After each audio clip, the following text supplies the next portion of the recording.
Bonjour, alors une vidéo informelle pour vous aider à démarrer le TP sur l'étude énergétique d'un pendule simple. Donc une fois qu'on a ouvert le logiciel Regressy qui est disponible sur le Microsoft Store et qui est gratuit, vous pouvez à partir de fichiers nouveaux ouvrir la vidéo que vous allez étudier, comme ceci. Ensuite vous pouvez l'ouvrir ici et la vidéo apparaît. Une fois que la vidéo apparaît, il faut d'abord définir une échelle pour que le logiciel puisse repérer euh, les différentes positions X, Y. Donc, à la vidéo, on a la distance 0,5 m qui nous est indiquée. Donc, on clique d'un bout à l'autre de cette distance et on indique 0,5 m. Voilà. Ensuite, l'origine, vous la définissez comme bon vous semble. Mais moi, ce que je vais faire, je vais anticiper sur le fait que pour le TP, la dernière partie, je demande d'aller plus loin avec tout ce qui est position angulaire, vitesse angulaire, etc. Et le plus simple est de placer l'origine de votre repère au niveau de l'axe de rotation. Donc, une fois qu'on a fait ceci, on peut passer aux mesures. Donc, vous allez sur mesure et un réticule apparaît et vous cliquez sur les différentes positions qu'occupe la sphère au cours du temps. Et donc, ainsi, vous obtenez la trajectoire au cours du temps de la dite sphère.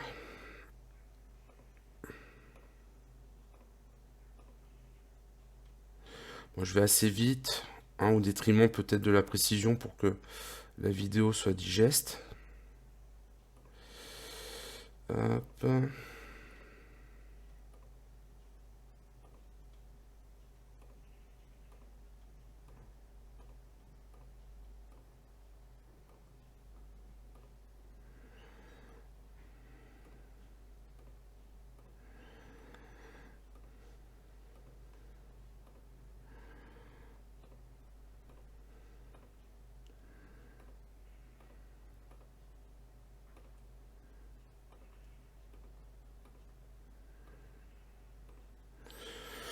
Je vais m'arrêter ici et je vous demanderai vous par contre d'aller jusqu'au bout de la vidéo pour le pointage. Donc du coup apparaît sur votre droite un tableur où on a les différents instants qui sont indiqués avec les différentes positions X, Y, hein, puisqu'on est dans le plan de l'image. Une fois qu'on a fait ceci, on va dans Traiter. Et si je clique dans Tableau, apparaissent les différentes valeurs. Donc, il y a plusieurs manières de faire. Je vais en faire une pour... je vais me concentrer sur une manière de faire pour que le TP vous apparaisse le plus simple possible. Et dans de futures vidéos, je vous montrerai d'autres choses. Donc là, je veux avoir la vitesse. Puisqu'on fait une étude énergétique, il nous faut l'énergie cinétique. Donc, à partir de X et Y, je peux avoir les composantes selon X et Y de la vitesse, en appliquant la formule de la dérivée. Donc pour faire cela, vous cliquez sur Ajouter, créer une grandeur. Le symbole de la grandeur, on va prendre un grand V, petit x.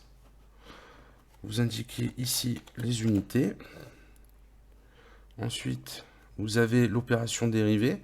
Donc il vous met directement dérivée de x par rapport au temps. Vous faites OK. Et apparaît automatiquement Vx. On va faire de même pour la composante selon y. Alors, grand V, petit y. Dérivé. Attention à bien choisir ici y. Je fais OK. Voilà. J'ajoute encore une colonne ici. Parce que maintenant, je veux la vitesse. Donc, maintenant, je vais aller plutôt ici dans l'onglet en haut, expression. L'expression de la vitesse, elle est égale à la racine carrée de la somme des carrés des composantes en x et y. Donc, j'ai appelé grand Vx. Pour le carré, c'est le chapeau avec le 2. Voilà. Plus Vy. Le chapeau et le 2. Et je referme la parenthèse. Je fais entrer. On clique sur mise à jour. On retourne dans le tableau et on a l'expression des vitesses. Alors c'est cohérent, hein, puisqu'au départ, quand je clique, il me semble qu'on part de la position la plus basse et on voit que c'est là où la vitesse est la plus rapide. Et quand on s'écarte de la position d'équilibre, donc à la position d'équilibre, la vitesse diminue. Donc pour l'instant, c'est raccord. Il me faut l'énergie cinétique, je retourne dans l'expression. Je vais l'appeler grand E, petit c. Donc c'est 1 demi de mv. Je vous ai dit que dans le sujet, que la sphère avait une masse de 120 grammes, donc ça fait 0,120 fois la vitesse au carré, donc grand V, chapeau de, voilà, mise à jour. Je vais dans le tableur, et ici, j'ai les énergies cinétiques aux différentes positions. Là, vous avez l'onglet graphe. Bon, alors ici, le premier graphe. Alors, donc ici, on peut observer dans le plan YX les différentes positions que j'ai pointées. Voilà. Pour l'instant, c'est pas ce qui nous intéresse. Ce qui nous intéresse, c'est de voir comment évolue l'énergie cinétique. Donc pour ça, je fais clic droit, coordonnées. Et là, vous avez un petit tableau sur lequel je peux modifier ce que j'observe. Donc là, en abscisse, je veux les instants. Et ici, en ordonnée, l'énergie cinétique, pour voir comment évolue l'énergie cinétique. Donc on voit bien que l'énergie cinétique passe par, au départ, un maximum, on part de la position d'équilibre. Ensuite, ici, elle est nulle à la position la plus haute. Ensuite, elle repasse par la position d'équilibre. Oui, position d'équilibre ici. Donc, énergie cinétique, elle est maximale. Ensuite, ici, j'arrive de l'autre côté de la position d'équilibre, donc énergie cinétique nulle, et ainsi de suite. Donc, on observe bien ce que l'on doit observer. Donc, je vais pas aller plus loin, je vous laisse faire les énergies potentielles, tout ça. Par contre, je vais vous donner une petite astuce pour l'énergie potentielle, pour être raccord. Je vais réafficher, alors, abscisse X, tout simplement. Et ici, Y, ok. Donc là, on voit à nouveau hein, les différentes positions. Là, je suis dans l'espace à nouveau. En 2 dimensions, hein, donc Y, et c'est le plan de la vidéo, voilà. Donc vous avez l'outil ici, réticule, réticule libre, c'est mieux. Voilà, le réticule vous permet d'être précis Alors pourquoi je fais ça? Parce que lorsque vous allez faire l'énergie potentielle, vous partez du principe qu'on va prendre comme référence qu'à l'altitude la plus basse, c'est-à-dire ici pour moi, donc pour moi ça correspond à un Y égal à moins 644,7 mm, l'énergie potentielle, on va la prendre comme étant égale à 0 joule. Voilà. Et donc, il faudra arriver à m'exprimer la différence d'altitude entre le point le plus haut, pour moi ici, à moins 580,6 mm, et celui que j'ai dit avant, pour calculer à chaque instant l'énergie potentielle. Voilà, je vous laisse. Ce que j'observe, c'est...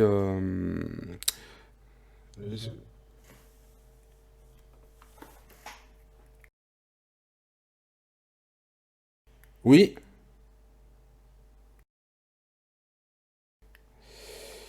Hop. Oui, vous m'entendez? Vous m'entendez? Oui. Excusez-moi, je me suis embrouillé. Oui, je vous écoute, je suis là en fait, hein, je travaille sur mon bureau en même temps que je vous écoute. C'était pour savoir, lorsque j'essaie de tracer l'énergie potentielle, le problème c'est que du coup Y est négatif Oui. et du coup ça ne correspond pas, bah, ça fait un bordel pas possible sur le graphe qui ne correspond pas du tout à une énergie potentielle. Alors, je sais pas si vous avez vu mon tableau blanc là, avec la référence, tout ça. Bon, alors ce que j'essaye d'expliquer, c'est que quand on va se retrouver dans la position d'équilibre, donc quand la sphère est la plus basse, au niveau altitude, en fait, on doit avoir une énergie potentielle égale à 0. On se fixe une référence. Ok. Bon. Donc ça veut dire que ton expression d'énergie potentielle pour y égale y2 doit être nulle. Tu vois ce que je veux dire ou pas quand je dis ça? Donc, Y égale Y2. Alors, tu vois mon schéma ou pas au tableau là sur, Ouais, ouais, donc tu vois, alors tu vois, j'ai fait deux positions. La plus haute ouais. Y1, la plus basse Y2. D'accord? Bon, tu peux pas directement dire que l'énergie potentielle est égale à mg fois Y. Tu ne peux pas parce qu'à un moment Non, donné- moins le point d'équilibre, moins le premier point. Alors moi, je raisonne pas comme ça. Ce que je fais, c'est que je sais pas, admettons, hein, je prends une valeur au hasard, je vais le faire en direct, hein, en même temps que je tape le texte. Hop, ah, super, je vais y arriver. Je peux hop, je vais le mettre là, voilà. Imagine que le point le plus bas, c'est moins 0,640. J'invente, hein, ok, j'invente. Ouais, ouais. Donc je vais faire EP égale, je vais vite, hein, je fais MG, hop, alors Y2 moins 640. Ah, on voit pas ce que vous écrivez. Alors peut-être que quand je vais faire OK, ça va le faire. Ah ouais. Alors 600, alors 0,640 moins 0,640. J'arrive, hein, plus la constante que je recherche doit être égale à 0. Est-ce que là c'est apparu? Non, je vois rien. Ah mince, les textes n'apparaissent pas? Je, je vois l'endroit où vous avez écrit, bah, je vois le petit logo qui est en train d'écrire, mais... Ah d'accord, bon bah je vais le faire à la sauvage. Alors 2 secondes. Je prends le... Bon alors tiens EP et là est-ce que tu vois là quand j'écris? Ah, absolument pas. Je vais voir si ça vient pas de moi parce que là c'est bizarre quand même. Ouais. Regarde dans le team si tu vois le partie tableau ou pas. Ouais, ouais, je vois le tableau. D'accord. Les autres vous avez vu ou pas? Ouais. Ah bon. Bon, D'accord. alors je Pas de fais. soucis, je reviens. Ok, je fais MG. Par exemple, la position c'est moins 0,640 plus la constante. Hop. Je dois avoir ça égal à 0. Ça veut dire qu'en fait, ma constante va être égale à 0,640. Donc, moi, ce que je vais faire, je vais exprimer EP, ça va être égal à M fois G. Hop, ensuite Y. Ah, c'est bon. C'est bon? Ouais, ouais, c'est Bon, bon. alors je reprends mon explication. Comme ça, je vois si j'ai pas fait de bêtises. Donc, EP égale MG, la position la plus basse, moins 0,640 plus la constante. Et le tout doit être égal à 0. Donc, ce que j'ai entre parenthèses ici doit être nul. Donc, c'est-à-dire que ma constante est égale à 0,640. Du coup, l'expression de mon énergie cinétique, ça va être mg facteur de y plus 0,640 dans mon cas. Tu vois ce que je veux dire ou pas? Parce que ça donne un moins 640. Ça fait un plus. Non, par exemple, si ici tu es à moins 540, moins 0,540 par exemple, ça te donnera un plus.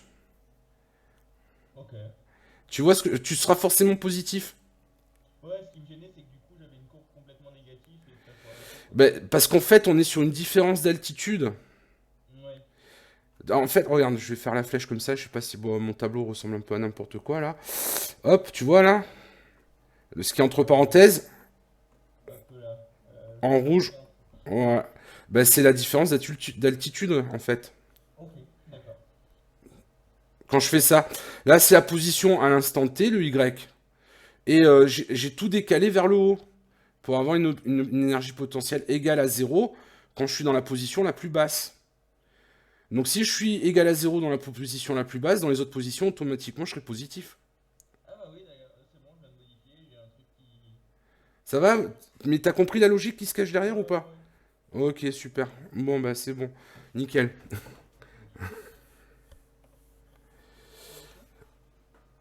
Ok. Oui, J'ai un problème, comment pour mes formules, j'ai suivi les mêmes que vous sur votre vidéo. Le seul oui. problème, c'est que mon accélération X et mon accélération Y dans le tableau sont bien exprimés en mètres secondes moins 2. Alors, on n'utilise pas les accélérations, hein. On n'a pas besoin des accélérations, puisqu'on fait des études énergétiques. On a besoin que des positions pour l'énergie potentielle. ce que je viens d'expliquer là maintenant, et de l'énergie cinétique, 1,5 de MV carré. On a besoin que de ça. Voilà. D'ailleurs, je suis en train de refaire la vidéo en même temps que je vous parle là pour ne pas montrer les vecteurs parce que je vois que ça embrouille un peu. Voilà.